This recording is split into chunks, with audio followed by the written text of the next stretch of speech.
What's up, everybody? Welcome to On the Record, the Fat Records fan podcast where we're going album by album, side by side, and roughly chronologically through the whole damn catalog. But that's not what we're doing today.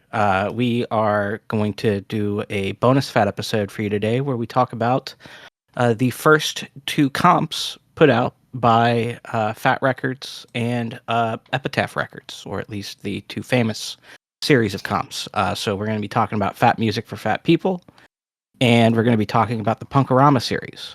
So today's episode focuses on Punkorama 1 and 2, as well as Fat Music for Fat People and Survival of the Fattest. It's going to be a real competition. So what are you guys' experience with these comps? Do you have much? I mean, I assume that we all have a lot of experience with Fat Music 1. Yeah. We talked about them a little bit before. Fat Wreck 4 was my first one. Punkorama 2 was my first Punkorama. So with both of them, there was a little bit of catch up involved because I got into both of them a little bit late. But they were always, I mean, we grew up in the era where that was like the pivotal way to discover a band other than reading liner notes. You know what I mean? Mm-hmm. Yeah. Yeah, I think, I had heard Punkorama Volume 2, and I definitely had heard Fat Music for Fat People. I assume I had listened to Punkorama 1 at some point, just out of curiosity, but, like, I don't remember ever buying it or owning it. Let's just kind of jump into talking about these. I think we're going to mainly kind of call out our top three songs on each comp, kind of give an overall rating. We're vaguely going to do them one versus one. So the first matchup would be Fat Music for Fat People going up against Punkorama Volume 1. Alex, which songs did you like the most off of these? And what are your overall thoughts? Yeah. So I'll start with Punkorama 1. Which I thought it's pretty solid comp. I am gonna say off the top that when I list out my favorite my top 3 tracks on each one of these, I'm just gonna skip Bad Religion every time because Bad Religion's gonna make the list every time. And I'm after we do a bunch of these, you might say, "Well, why didn't you skip NoFX?" Because I picked a lot of NoFX too, because they just put, a lot of like B-sides and these are great songs that they put on these comps, particularly from NoFX. But on Punkorama 1, my favorites are NoFX, Don't Call Me White, Rancid's Hyena, and RKL's We're Back, We're Pissed. Those are my top 3 tracks. Overall, I think it's a good comp. There's definitely some stuff that I think is just kind of middling. Like something like Gas Huffer. I don't love The Offspring. I'm not gonna sit here and say I don't like some Offspring. I do, but I'm just not anymore. I just don't really love most of it. But something that did surprise me was Down by Law, which kind of made me like, I actually liked the song and made me kind of want to go all the way back to probably the earliest material from that band, because I think any later stuff I was like not really liking. But I liked the song they chose here. Also, another one that kind of surprised me was this Wayne Kramer, which I don't. Did either of you have any kind of familiarity with Wayne Kramer outside of Punkorama? So after the first time I heard it, no. I think I eventually found out through maybe rock music magazines that he was like a member from the MC5, who I knew who the MC5 were. I didn't know that. I believe he's from the MC5. I could be completely wrong. Yeah, he is from MC5. Okay, that's what I thought. MC5 kick ass. Yeah, but I would 16-year-old me would have never fucking known that. No, I just knew the name. Like I knew the name through like other musicians like referencing them and stuff. But yeah, it was a few years before I found out he was a member of the MC5. Gotcha. That makes more sense because MC5 are awesome. So yeah, so the Wayne Kramer song I really enjoyed on this one as well. What is that? Crack in the Universe, is it called? I think. Crack the Universe is, I think, yeah. Crack the Universe. Okay. Yeah. It's a really cool song. And it's sort of like It's got some swagger to it. It's got a little vibe. Yeah, they've got like the guitars that kind of whine and noodle. It reminds me of Superchunk. Okay, in some interesting. I ways. would have never thought of that comparison, but that's pretty. Which just like the style of playing, it just reminds me of something that Superchunk likes to do with their music, which always a good thing because I love Superchunk. See here, yeah, and then I mean the Bad Religion track, "Do What You Want." I mean it's a total classic. So yeah, you would totally lead this off with that. I mean, what an amazing choice for a first song on the first Punk-A-Rama comp. It's just it's iconic in every possible way. So I would say it is overall, I like the comp. It's got some really good tracks on it. But I have to say this is the first time I've ever listened to Punk-A-Rama 1 all the way through. Like I know all these, wow. I know most of these songs, obviously, but I don't think I ever listened. I mean, if I may have at some point, but I never had Punk-A-Rama 1. And then for me, I think Fat Music for Fat People is a better comp overall. They just chose some of the absolute best early material from all the Fat music.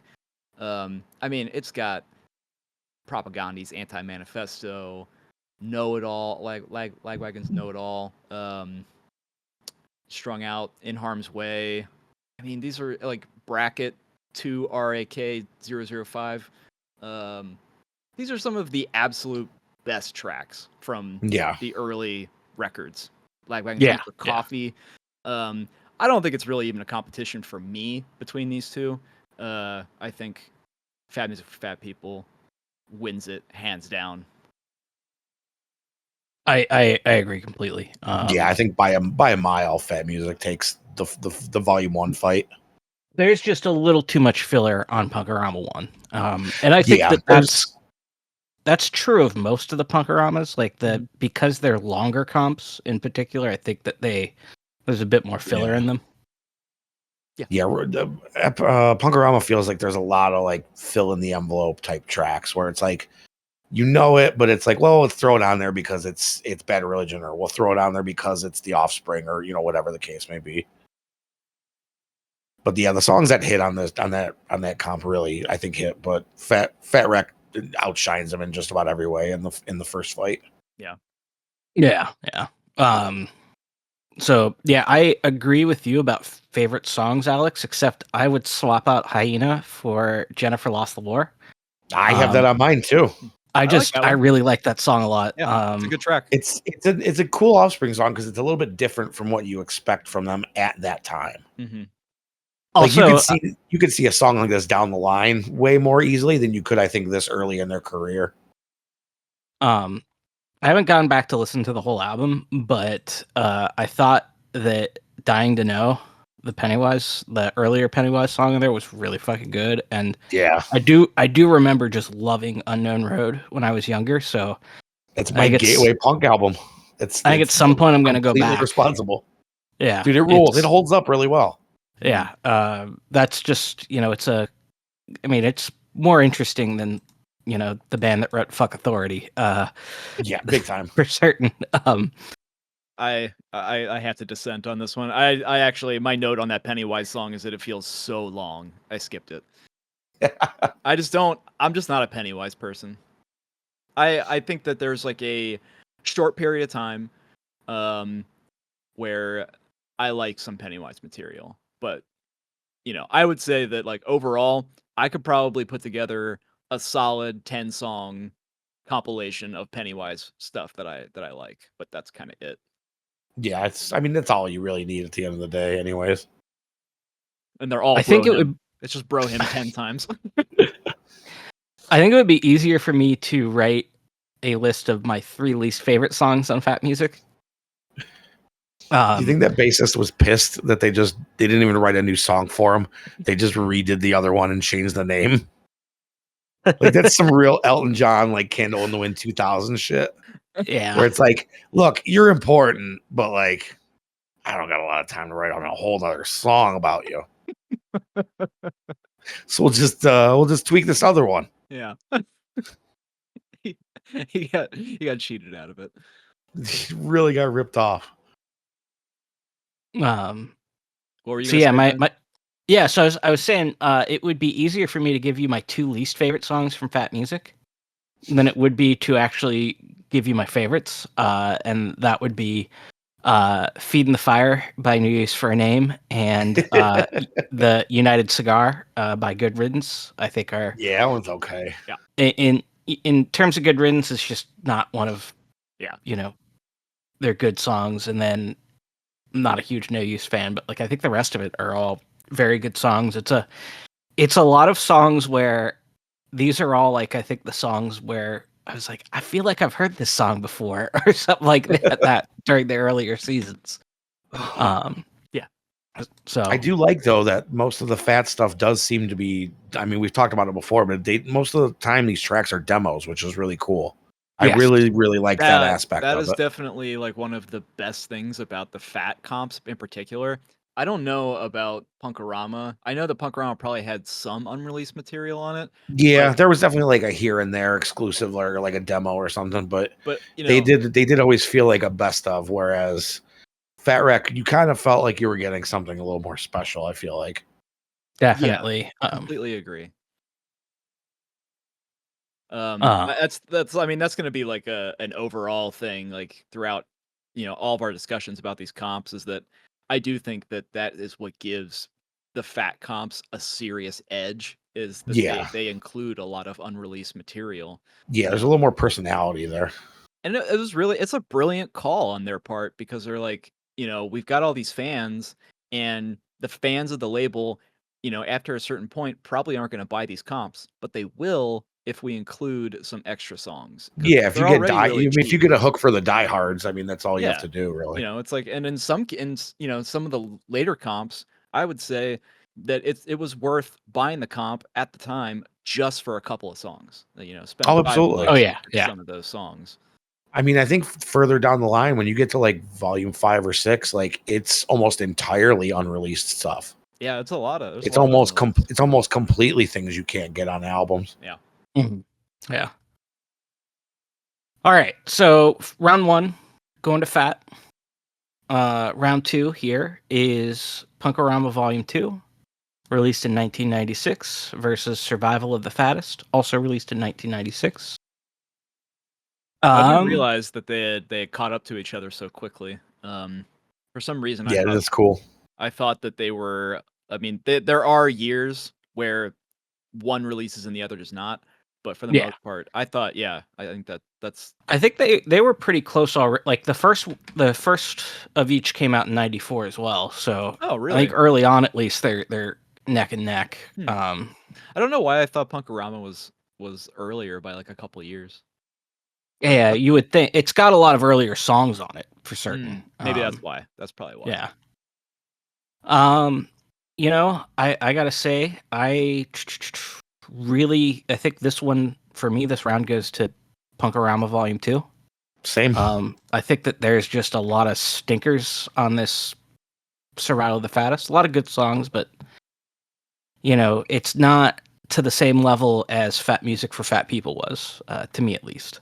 Yeah, I think Punkorama 2 in this instance feels like it has a little more variety this time around than I think Fat Music Volume 2 does. There's a lot of like real weird and goofy songs on Punkorama 2 that I don't know. Some I of them don't are feel bad. yeah, I mean some of them are definitely bad. Oh, Kui Kui. I was gonna say nobody's looking in your direction, Voodoo Glow Skulls, so act accordingly. But I do love that band, terrible or not. And they are terrible. It's a weirder set of songs, like Code Blue by TSOL. There's like don't have the cow by SNFU, Gruesome Gary, which is my favorite Down by Law song. It's just weird. The Melancholy song. It's real quirky and weird, and I really like it. And the artwork is awesome. Yeah, the artwork is really cool. It's the big guy like peeing all over a wall, right? Yeah, it's like the metaphor? epitaph monster or Okay, whatever. yeah. yeah. Yeah, I like that one a lot. The artwork, I think that's of the comps that we're talking about right now, just the first Yeah. two from each. I think that one is definitely the winner for artwork. Oh, absolutely. It's really great.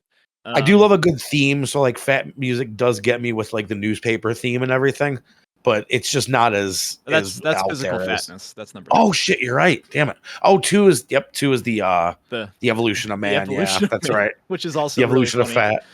fat. Uh, Yeah, that that- is really good.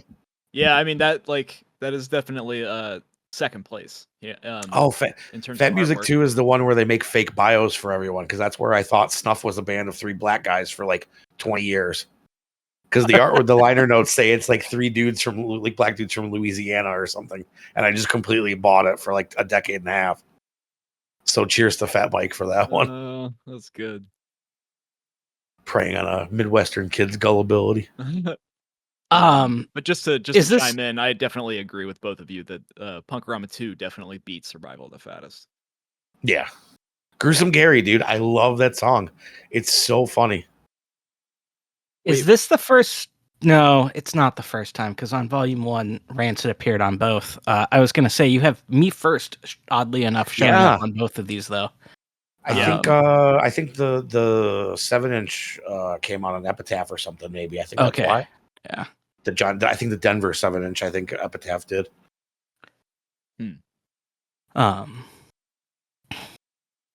Wait, so which one was Gruesome Gary? What song is that? That's the towards the end of the album, I think. Down by Law.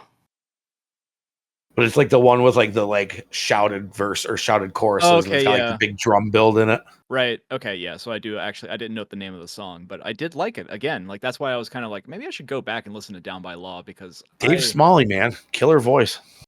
Yeah, it was just like a band that I skipped. And I do like Dave Smalley, so I have to go back to it.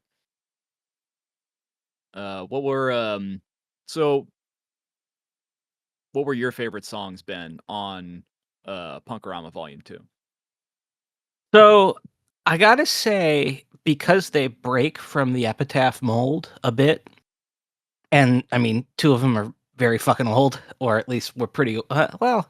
Poison Idea song wasn't that old at this point, but Poison Idea, TSOL, and New Bomb Turks, I think, are probably my favorites off of this. Yeah, that New Bomb Turks song rules. That is possibly the very best New Bomb Turks song. Jukebox Lean. What an underappreciated band too. Absolutely incredible song. I mean, I love that record. Overall, New Bomb Turks, really underrated band, really great band. Absolutely, yeah. But I mean, there's a bunch of songs from bands that I like a lot that are your traditional Epitaph. Like I think Sidekick is one of the best Rancid songs. Sure. Cashed In is one of my favorite songs off of Steam Driven Engine. Yep. Coffee Mug is a Mug into Perfect People might be the best 1-2 punch I've ever heard open a compilation. It just works so well. Like that short burst of Descendants into that bass line is really great in that Pennywise song. It's all right. My only note on that Pennywise song was just like, it sounds like they were listening to a lot of Offspring when they did that one. Yeah, I can hear that for sure. Yeah, it's definitely in that ballpark, I would say. Which, it's fine. Like I actually don't dislike it, but I definitely was like, oh, so you really into Bad Religion, now you've moved on to Offspring. But yeah, I mean, I'll actually like definitely call out that TSOL song, which a band that I've never really been into, but it's a hilarious song because he's just like constantly saying, "I want to fuck the dead." I'm just like, yeah, and I'm just thinking to myself, dude, why? Because the girls at his school don't let him do the weird shit he wants to do, and dead girls don't complain. That's the whole gist of the song. I know. I'm just like, what the fuck, man? I remember hearing that for the first time and just being like, what? Wait, what? Yeah. It's like 15 years old or something like that. Like rewinding it on my CD Walkman. Like, I definitely didn't hear that right.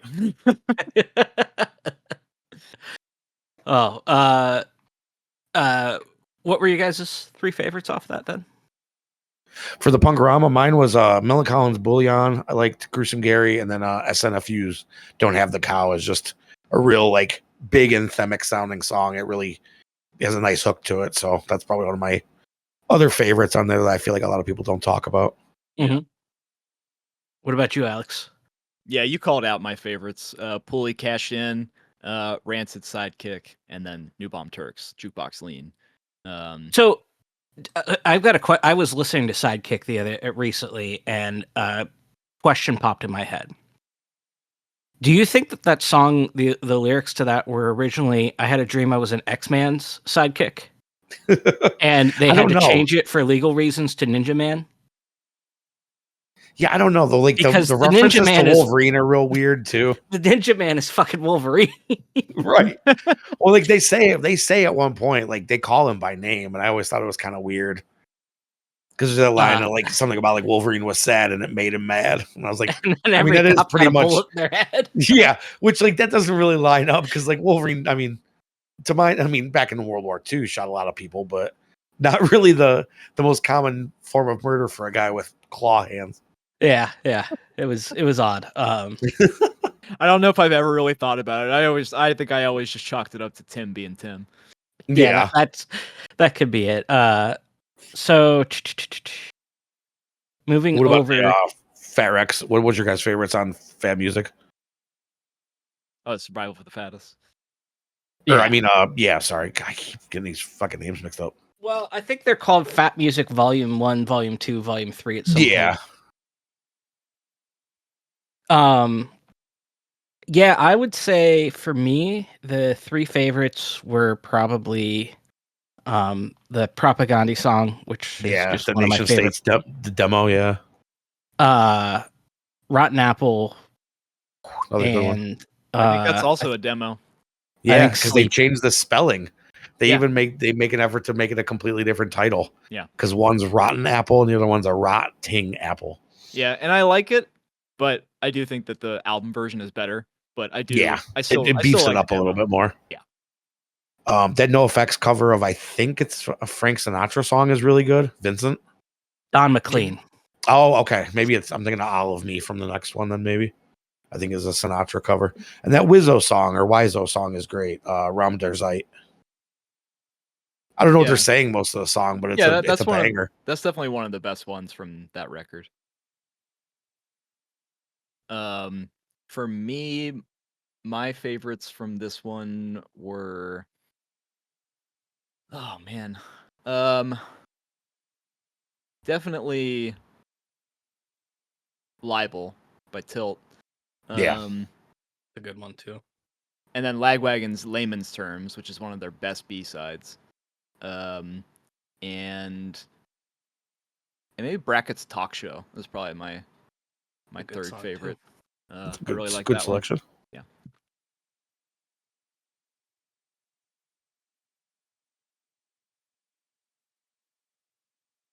All right, so that gets us through the first two volumes of these comps. The next bonus episode, which will come out shortly, is going to deal with volumes 3 and 4, and then after next season, we'll go a bit deeper. We don't want to get too far ahead of ourselves with these. All right, so up next is another installment of Basements and Boneheads. When we last left our heroes, who are named Skeeter and Josh, do you remember the name of your character? I do not. I totally forgot the names. Skeeter's hard to. Well, so I do remember that you used to book shows and you accidentally booked Screwdriver. Swerve Driver and Screwdriver. But I don't think I wrote down the names. But that's okay. So you guys had played a show at a nuclear power plant. Some Nazis had tried to smoke some nuclear waste, thinking it was meth. As they do. And they turned into giant mutant Nazis. There was a big brawl. Pretty Paul was injured, but he was taken care of. He's doing fine now. And his sister, Krusty Christina, she offered for you guys to play a show at her sorority. So that's currently what's happening. Now, Krusty Christina told you guys you're on your own in terms of getting to State University town. So there's a bus that you guys can take a bit nearby. So we're kicking off with you guys on the bus to State University town.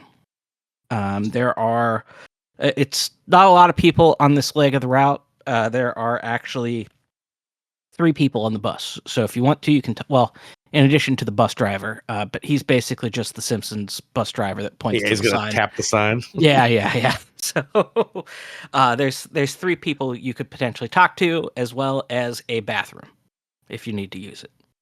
That's good to know. So, can you describe to me who these 3 people are? What do they look like? So there's a guy that is wearing a soup pot on his head. I like it. He looks like he might like your music. There is a guy that is wearing a big hat, a big funny hat. Like it's like almost like he's wearing a bowl on his head, but not like he's not actually wearing a bowl. Unlike the guy with the soup pan on his head. So is he like a bucket hat? Are you familiar with Aleister Crowley? Yeah, I don't remember him wearing a Not hat particularly. though. It's like when Norm Macdonald wears that big hat on Celebrity Jeopardy, because it's funnier than a regular hat. It's a bigger hat. It's all right. I'm gonna drop this. I think I see what you're talking about. Yeah. It's like almost like a pyramid, and then it has a pyramid inside of it. Yeah. Oh, So that thing. Okay. He's wearing that. Wow. And there is an old grandma. Oh. I want to talk to the grandma. Yeah, you sure? I don't know if you can really trust old people. So she says hi. Especially in a Luddite town. How are you doing, young man? I'm good. How are you doing today? Well, I'm on my way to see my niece. She goes to school at State College. She's in a sorority. We're going out to dinner at a nice all-American restaurant. You know, the kind of restaurant that serves like overcooked steak and like unseasoned vegetables as like the thing that most people eat there.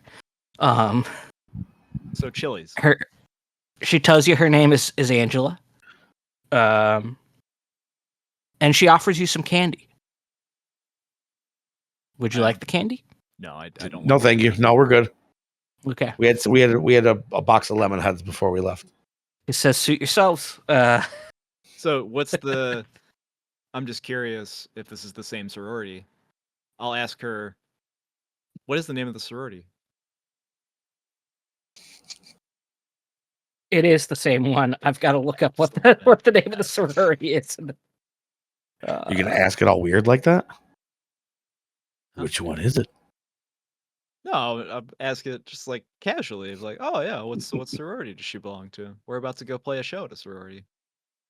I don't know if you want to mention that. I do. It's Kai. Kai. I don't like that. I don't like that at all. I'm not a fan of that. I'm not into that. I'm suddenly very worried that it's called Kai. Well, it's not like Kai is more like an X in the Greek alphabet. It's not a K. Okay. It's a little worrisome. Yeah, I was definitely concerned. On a bus with this old racist lady. So it's gone from being like low-key racist to low-key straight edge. Right.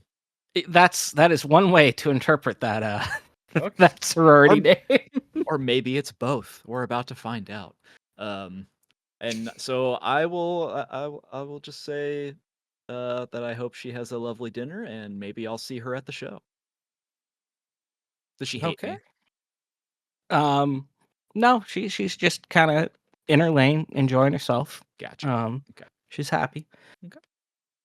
All right. Do you want to talk to the other two? Talk to the guy there with the pot on his head. Yes.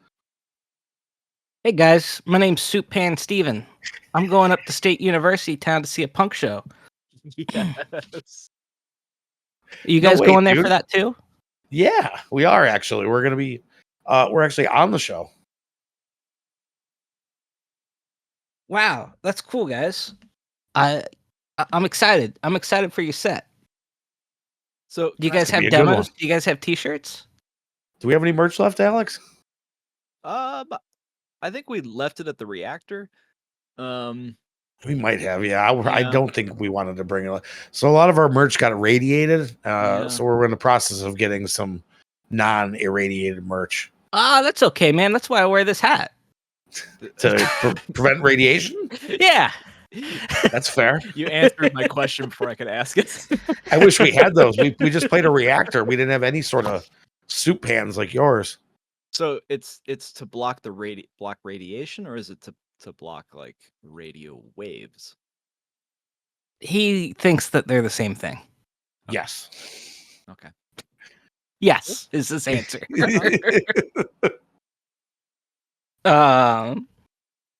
So you guys are talking to him. He asks, "Hey, can I hang out with you guys before the show?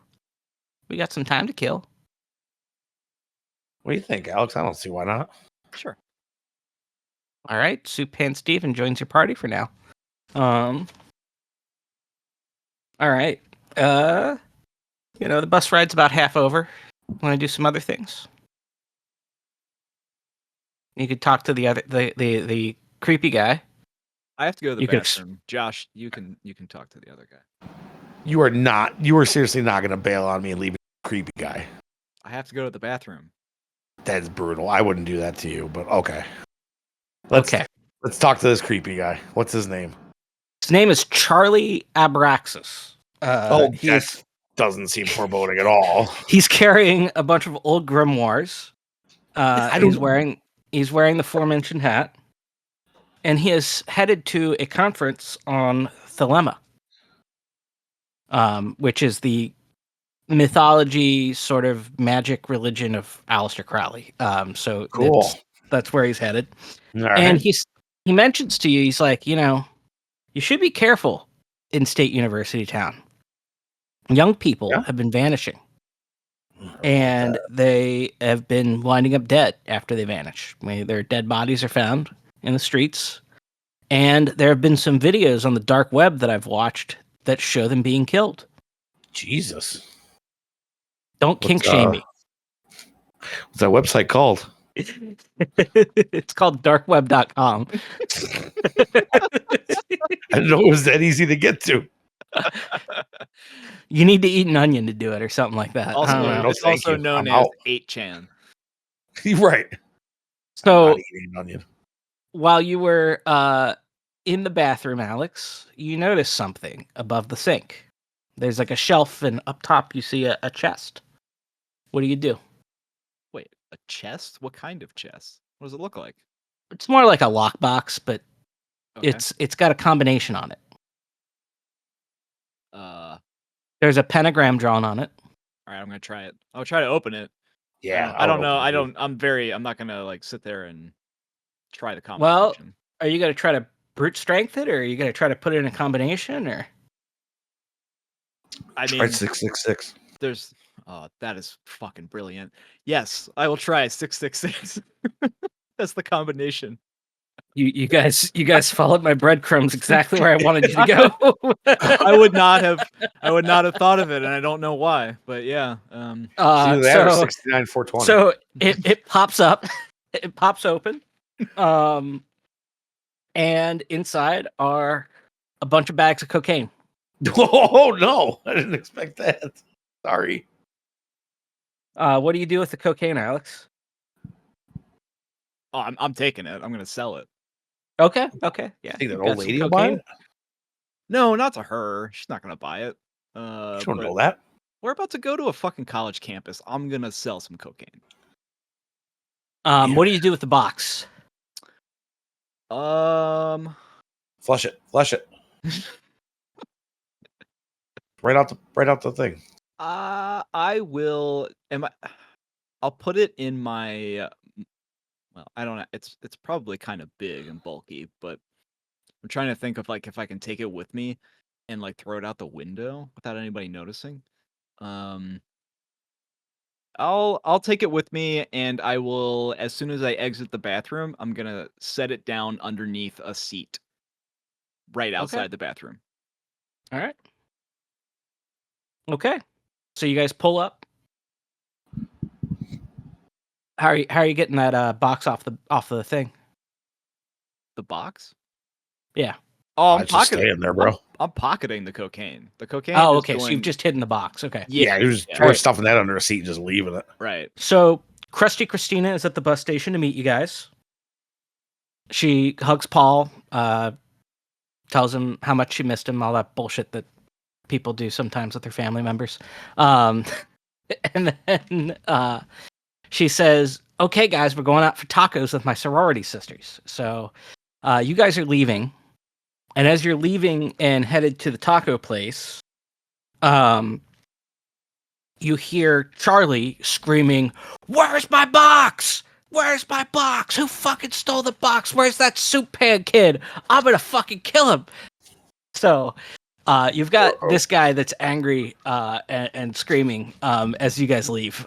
So you're safe for now, but he might be lurking out there. I think he knows magic too, so be careful.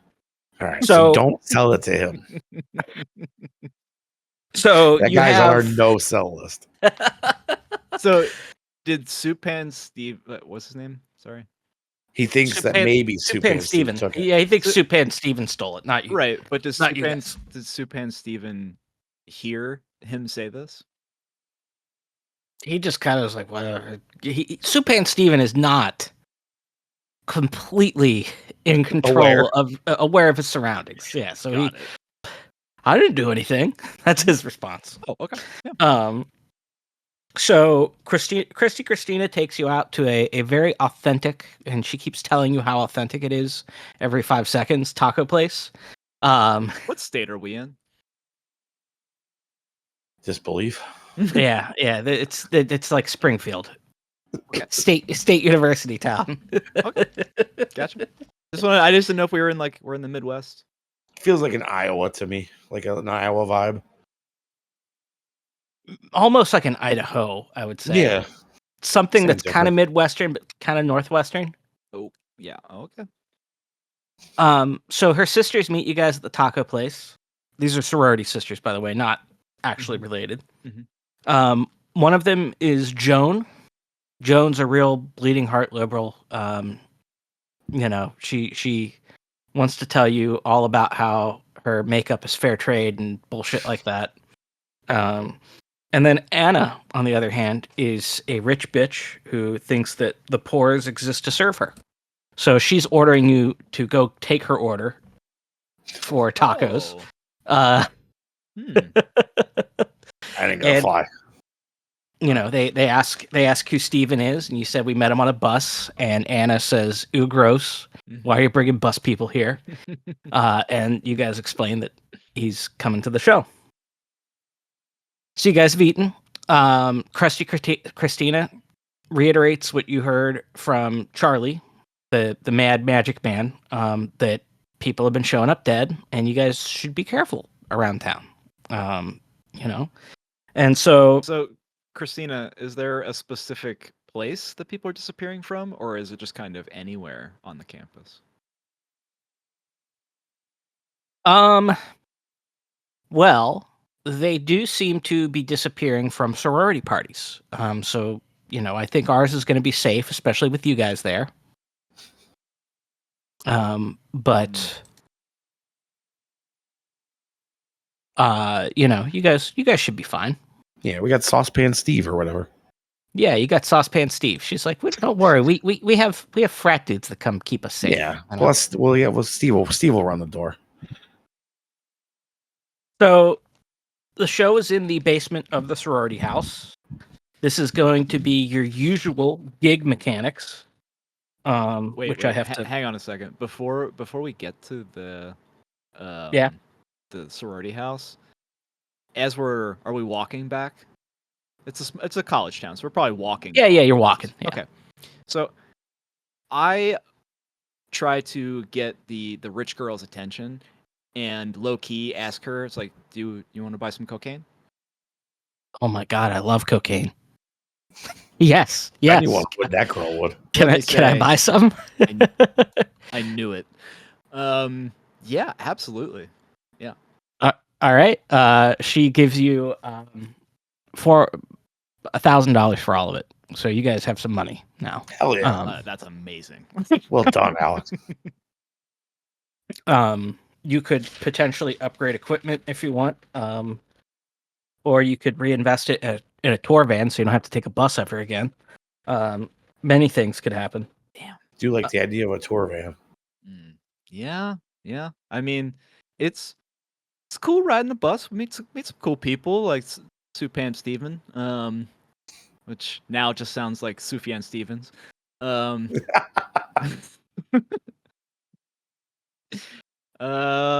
we'll have to discuss that a little bit later, unless there's any equipment we need to replace before the show, which, $1,000, that is very helpful. Big time, dude. All right, so you guys are going to warm up before you play because we need to do this for quality check. All right.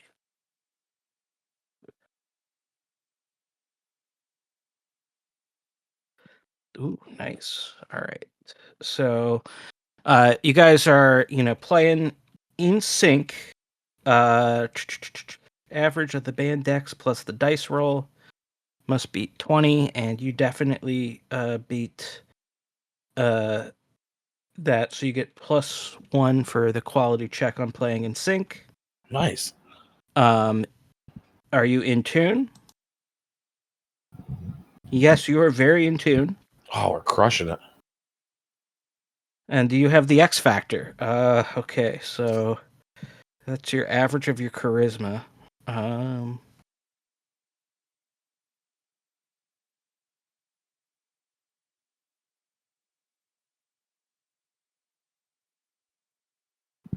You're missing the X factor, but you get a +2 in your quality check. So you guys are about ready to play your first show out of town. Well, I mean, I guess the nuclear power plant was out of town. All right. So the first song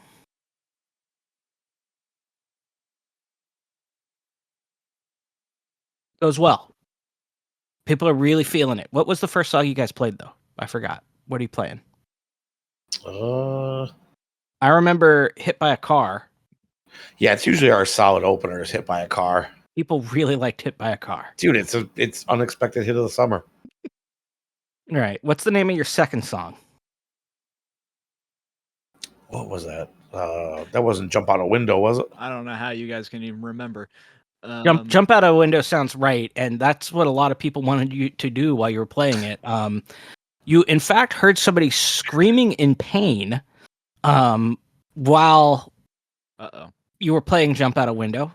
Faintly. It may not have been nearby. It's hard to tell with all the sound from your music, but you heard definitely what kind of sounded like a scream of pain. All right, your third song. Ominous. Still not going great. We started strong. Yeah, it's the set is falling apart. I think the third song was that Thin Lizzy cover that we botched.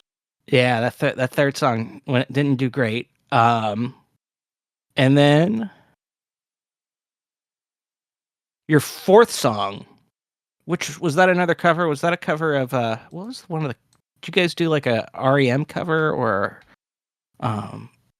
Oh yeah, we used to do Shiny Happy People. That was one of the covers we did. Yeah. So that went pretty well. So you got the crowd back on your side. You want to play one? Gets them. You want to play one more? Or you want to end on a high note? Let's end on a high note. I think gotta have at least 5 songs. I mean, all right. It's been kind of rocky so far, but it's gonna be a pretty short set. Paul's pretty confident, so he's like, let's roll the dice. Oh. And it bombs. Fuck! I told you. Should have gone a less is more sometimes. All right. So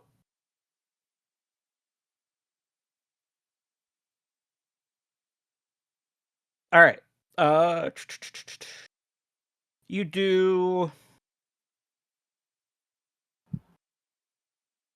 You make about $100 in merch sales. And Krusty Christina comes to you and she says, "Hey guys, you guys did so well tonight. That we kind of want you guys to play again tomorrow night. Would you guys be okay? You can crash here. We've got extra rooms. Don't worry, the frat boys don't bite. We keep them in cages anyways. And yeah, how do you guys feel about that?" Yeah. I don't know, man. I feel pretty good about it. Yeah. Okay. So you do look around for Soup Pan Steven because you're going to ask if he needs somewhere to stay. Oh no. And Krusty Christina says, "Oh, don't worry. He got moshed into and he hurt himself, but he's fine. He just went to the hospital for a broken nose." Okay. Worried about Trust that. Sufjan Stevens. Did you say Sufjan Stevens? Yeah. I'm definitely concerned. All right. So that's going to be the cliffhanger that we end on. The next episode, there will be a conclusion to all of this. But yeah. Stovetop Steve, no. All right. So let's talk about, for the last bit for this episode, let's talk about the whatchamacallit, favorite records of 2024. Okay. All right. So Alex, kick us off. Tell us what you liked from last year. All right. Well, I'll start with number 10 and work my way up to number 1. Number 10 was The Chisel, Retaliation. Great record. Really great, like sort of like I guess it's like throwback. I think that came out this year. Retaliation? No, it was last year. Oh, Retaliation came out even further back. We talked about it on a previous episode. That was 2021. Was it really? Yeah. Are you looking at an old note file? No, I'm not. Oh, okay. I thought for some reason I had that on my list as coming out last year. Yeah, it came out at the end of 2021. Oh. Was it really that long ago? Yeah. Dang. Did they like that's weird. I guess maybe I just because I was like flipping through my list of records and that was in there. Okay, well, was there because they put out a record this year as well. Yeah, it's What a Fucking Nightmare, I think is what Yeah. what it's called. Yeah. Yeah. Okay, so all right, well we'll skip that. At number 9, I had the Menzingers. Some of it was true. I have been a fan of this band for a really, really long time. I don't think that I think they're probably past their peak. But I always enjoy their releases. This was actually better than the one that came before it, in my opinion. I don't know. There's just the all I'm gonna say about this record is if you haven't really been into any of the previous releases, this one's not gonna change your mind. It's kind of more of what they have been doing. But they're just really solid songwriters, and I just I always enjoy their records. So they're always really really solid. At number 8, I had Sam I Am Stowaway, which was like amazing to have Sam I Am come back after so long. I thought Trips was fantastic, and I just kind of thought that they would keep releasing records every maybe 5 or 6 years, and it took them a lot longer because Trips was like 2011, I think. but it was worth it. That long wait, I think it was a really good record. It's got some absolute standout songs, like Lights Out Little Hustler and Natural Disasters. Those are just phenomenal songs. At number 7, I had Shame's Food for Worms. This band's still just like, they're so creative, so interesting. I just, even if I don't necessarily have like specific standout songs from this record, I really listened to this one as a whole, and I really enjoyed it. But yeah, it still kind of blows my mind that Shame continues to go in the opposite direction of, like, their first record is the most accessible thing that they've done, and then every successive release has just gotten weirder. And I really like it. At number 6, I've got Tennis with Pollen. Um, not not even remotely punk rock, but just a really great, like, um it's definitely more like pop rock, I guess. Indie pop is how I would describe Tennis. Um, but it was a really strong release from them after, and I like the one before it as well. But yeah, I think overall a lot of really catchy stuff. And in particular, that title track is really good. At number 5, I've got Hotline TNT with Cartwheel. Um, really solid record, front to back, not a bad track. I guess, how would you describe Hotline TNT, Ben? It's more like dream pop, right?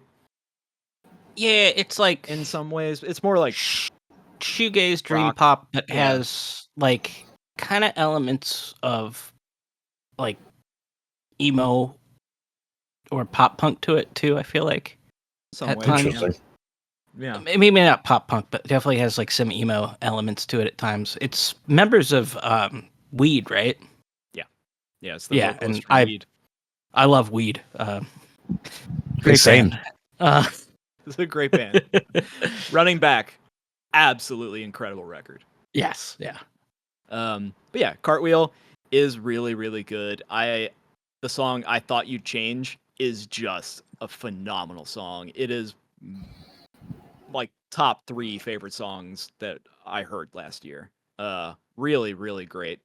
And the rest of the record's got a bunch of great standouts as well. At number 4, I actually had a really tough time picking 3 and 4. It's kind of a dead heat. But at number 4, I ended up going with Pardoner, Peace Loving People. Um, I've not found another band that sounds like Pardoner. That doesn't mean that there aren't other bands that sound like them, but I haven't found anybody else that does.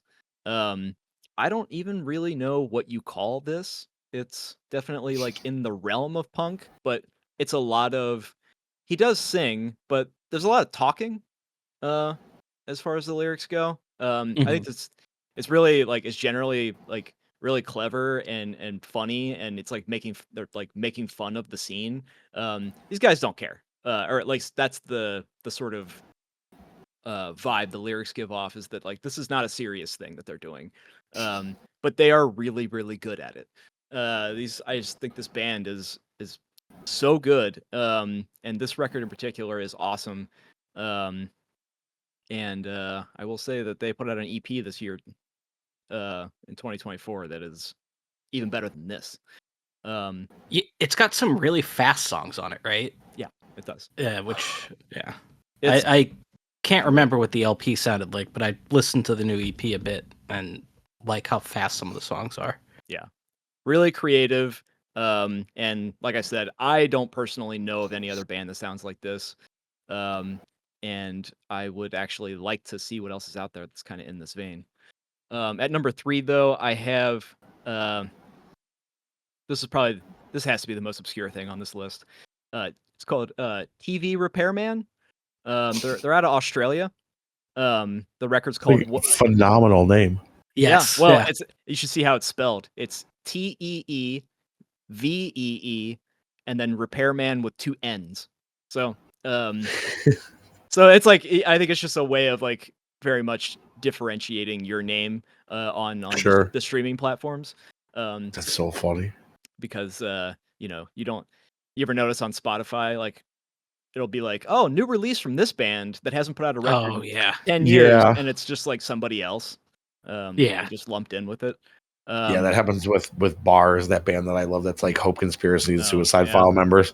Yeah. There's another group or act called Bars, and every so often it's like a new release from Bars. And I'm like, that's not fair. Don't Yeah, do that I know, to right? me. I think there is an unreleased Bars record. There is. They fucking recorded one and just said, "Yeah, we're not going to do anything with it." They just sit on it. That's And supposedly that was a follow up to a whole album they released or that they recorded that just got like lost or destroyed or something.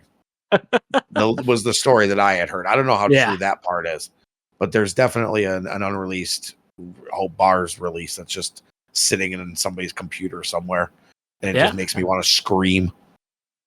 Yeah, that sucks when you hear about that and then it just never gets released. Like, it wouldn't cost you anything. Just put it out on Bandcamp, and you literally, it's 100% profit. Yeah. But anyway, this band, TV Repairman, it's I guess I would describe it as like garage power pop. It is just an incredibly fun record to listen to. It's snarky, it's catchy, it's kind of lo-fi, but they're doing a lot of like kind of funky things. But it's just a fun listen. Highly recommended if you like power pop, with that kind of vibe going on. I feel like with a name like that, if it didn't have that sort of a vibe, I would be disappointed on some level. Because it just does. It is a name that just has, it like screams that kind of vibe to me.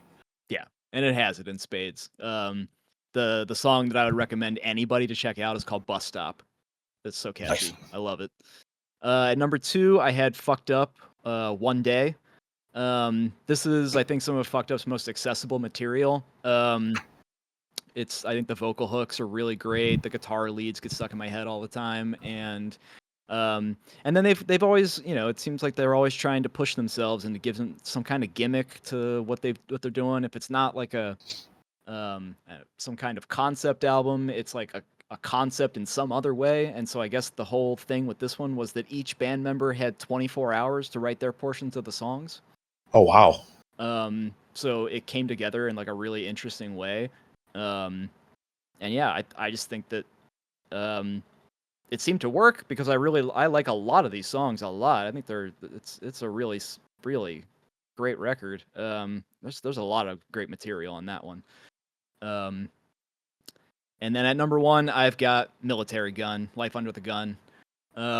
This is, I mean, I listened to this record probably more than anything else last year. It's sort of, I think they found like a really good sound on this one that keeps what made them unique in the first place, but it definitely broadens their sound for more mainstream appeal, and they've got it in mainstream appeal. I mean, because they're living Moss. Yeah, right. They're in a freaking Taco Bell commercial, which is just like kind of mind blowing. But it just doesn't seem like this type of thing that they're doing. It just doesn't seem like something that would be as popular as they seem to be, which is great for them. But I will say this: I think I'm definitely concerned about the next release because so many bands do this thing where they'll put out a first record that I'm like, this is really good, but it's not like blowing my mind necessarily, and then they'll do a second album that is like, holy shit, this is really, really good, but there's like hints of a direction that they could go that is gonna make them definitely more popular, but like that's not what I want them to do. And I feel like that's what's going to happen with this band. The next record might be more of like a mixed bag in terms of what they end up doing. So I'm kind of preparing myself for that because I just thought this record was really good. But they put out a acoustic EP. I was not into it. Oh, that sounds terrible. I was really not. That doesn't seem like the band to do something like that to me. And the fact that they did really worries me because I feel like that's the direction they're heading. And maybe not, but like I hope that that's not what happens, but I'm fully I'm making It's pizza. their rise against Swing Life Away. Right. Yeah. Oh god, yeah. I mean, considering like the bands they came from, which I mean, I guess Drug Church is kind of almost accessible. But I mean, at this point, probably too. Like, why not cash in? I guess. Oh no, I'm not holding it against them. Yeah. I just don't expect. I'm just kind of expecting that third whatever their next release is going to hoping be. for the best, fearing the worst. Yeah, I'm a little concerned. And then real Mhm. quick, I want to talk about my favorite EPs. I think TV Star put out 2 really good EPs. Those are They great. Yeah. yeah, really solid stuff. It's more of like in the alt rock, I don't know, it's like there's like a alt country sort of bent to it, but it's not country, but it just kind of has a little bit of that influence. Really, they put out there's 2 EPs and they're both really good. Um, my next pick for EP is Gum Slogan Machine. Holy shit, I man. thought that was an LP. It's 8 songs, so I count it as an EP. It's only like 20 minutes long. That's for a hardcore record. That's an LP's worth. Okay. Well, okay. So like, Yeah, I like that a lot too. Yeah. either way, that's on my list. One of my favorite releases. Excellent. Like I'll say my second favorite hardcore record of the year. I really love it, especially that title track. That title track is amazing. Mhm. Yeah. And next is Classic Traffic. You Want It, We Got It. Also 8 songs. I guess it kind of pushes towards being an LP, but not quite. 'Cause again, it's only like 20 minutes long. Really catchy pop rock. I don't really know what else to describe it as. It's just really fun to listen to. A lot of really great songs. It's stacked with really like memorable tracks. And I think it's actually much better than the album that they put out this year. Unfortunately, but I like them both. it's still good. I still like it, but I think that this one is much stronger. And then finally, my favorite EP of the year was by the band Monk. It's called Rock. Oh man, really good for a hardcore band. They show a good range. There's like 5 really kind of like different types of songs that they do, and they just kill it. And every single one of these songs is so good. And then it ends with a meditation track. Like, not a joke. It is just a straight up meditation track. Wow. Guided meditation. Well, I mean, it's kind of like a hardcore meditation track. Right, but like they do it. Right, it's got like the seriously. instructions, like place your feet on the ground. Yeah. I loved it. That is, I mean, the first time I heard it, I was like, I don't think anything's gonna top this one. Yeah, it was really good. Yeah, excellent. I liked it. Excellent record. So yeah, those are my picks for 2023. All right, Josh, what do you got? All right, so I had a little bit of a mishmash of just a handful of stuff I really enjoyed from last year in no particular order. That Drain album, Living Proof, was fucking awesome. I mean, and just a solid hardcore record start to finish. The new Hives album, The Death of Randy Fitzsimmons, is really great.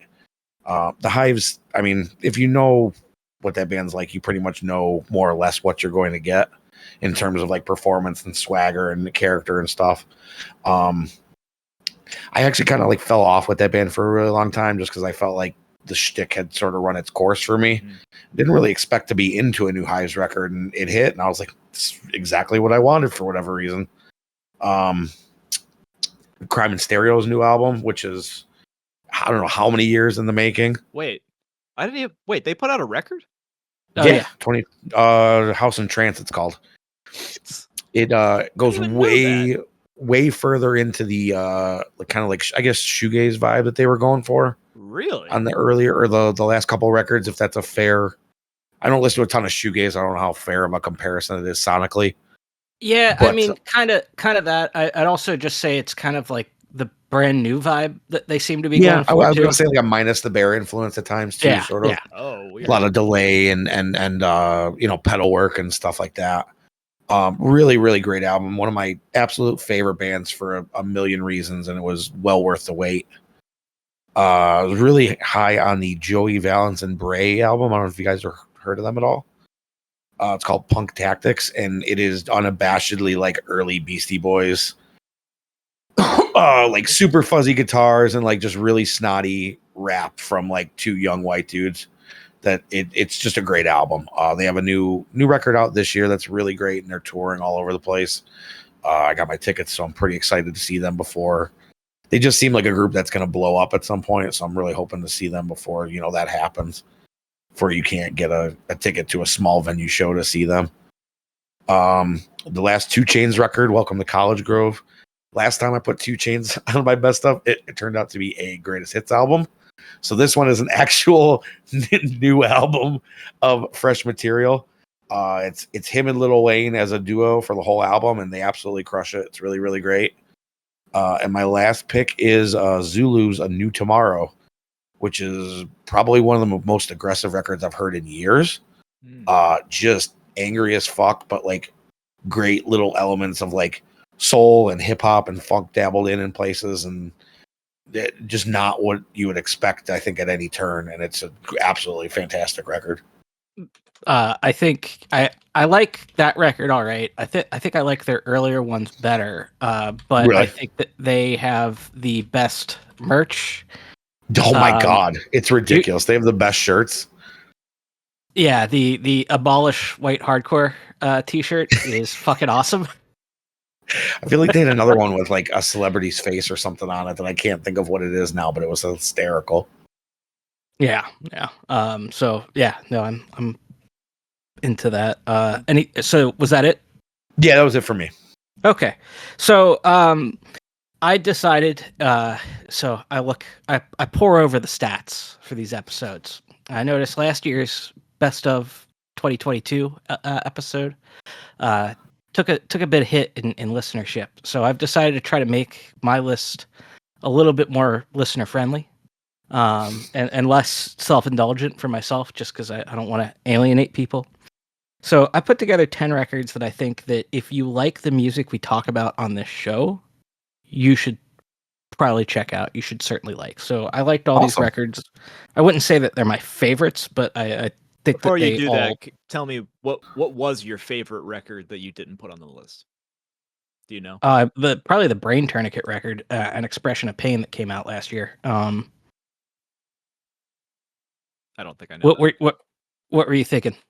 No, I was just curious. That's all. Oh yeah. So the Brain Tourniquet record from last year I thought was super fucking good. So An Expression in Pain is what it was called.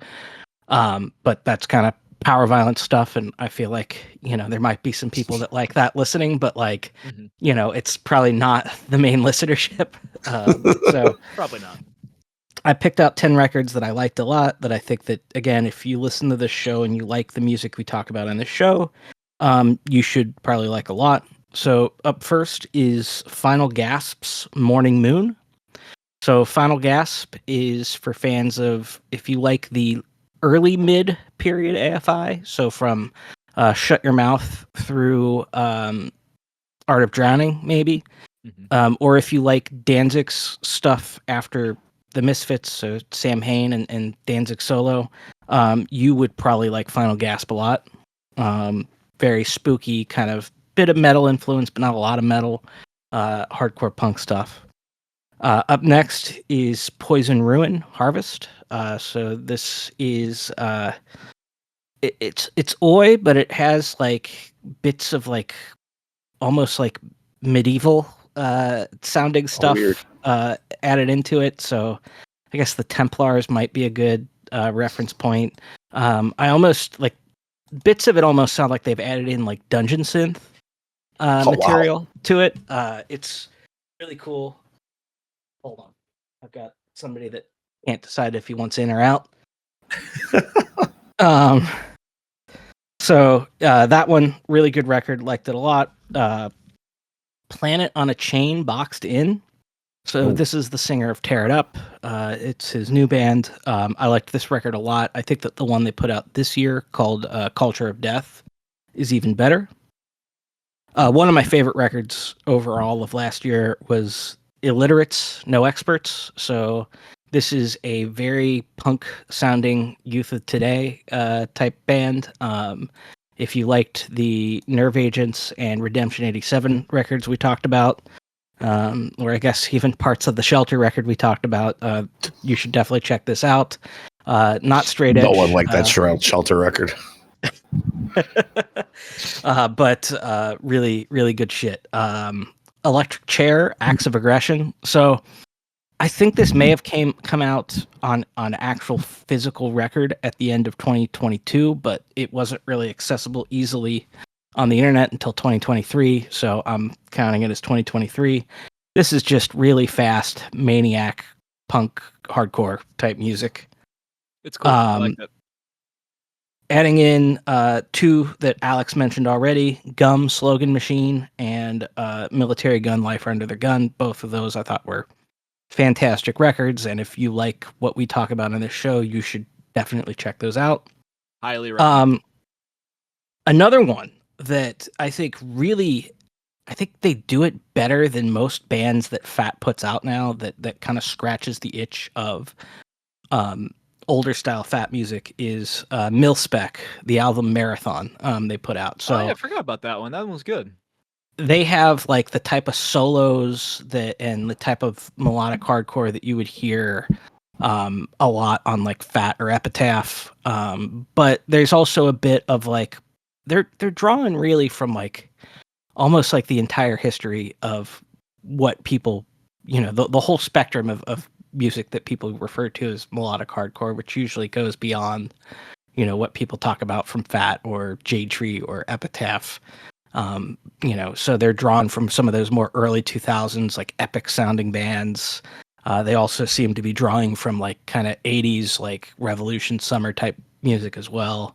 And so they draw all that in to make a really nice melodic hardcore package.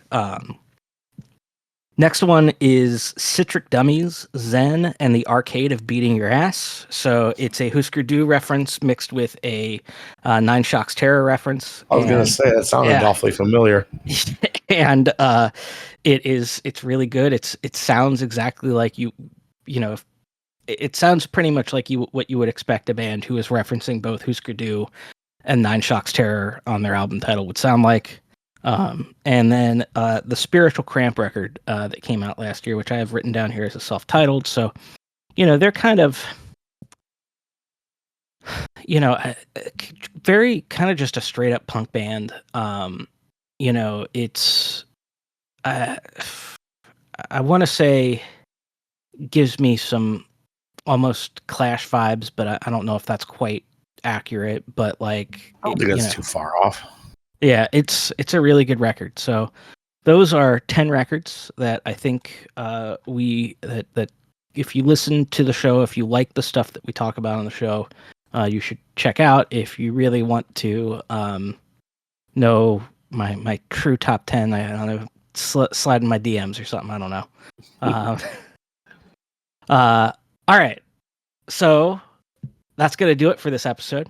If you have questions, comments, or most importantly, corrections on anything we might have gotten wrong, please email us at ontherecord@gmail.com so we can set the record straight in a future episode. There will be a second bonus Fat episode coming out, so I will not say see you next season, but you will be seeing us next season too. We'll see you next time.